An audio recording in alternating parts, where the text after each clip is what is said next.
ఉగ్రమైన నరసింహస్వామి హిరణ్యకశ్యపుడు పేగులు చీల్చి అతి క్రూరంగా సంహరిస్తాడు. అయితే ఆ సంహారం తర్వాత నరసింహస్వామి హిరణ్యకశ్యపుడి రక్తం తాగుతారు. అలా రక్తం తాగడంతో హిరణ్యకశ్యపుడిలో ఉన్న క్రూరత్వం నరసింహస్వామిలో ప్రవేశించి నరసింహస్వామి అదుపు లేకుండా ఒక విధ్వంసకరమైన శక్తి కింద మారుతారు. దాంతో శివుడు కాలభైరవుడి రూపంలో నరసింహస్వామిని అదుపు చేయడం కోసం వెళ్తారు.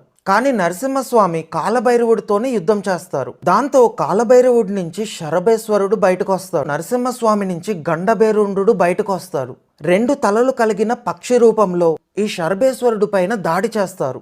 అప్పుడు ఆ శరభేశ్వరుని రెక్కల నుంచి ఒక అమ్మవారి రూపం బయటకు వచ్చింది. కొన్ని వేల సింహాల తలలతో, మెరుస్తున్న నల్లని శరీరంతో, దగదగా వెలిగిపోతున్న కురులతో, రెక్కలు కలిగిన ఒక విచిత్రమైన ఆకారంలో ఉంటారు.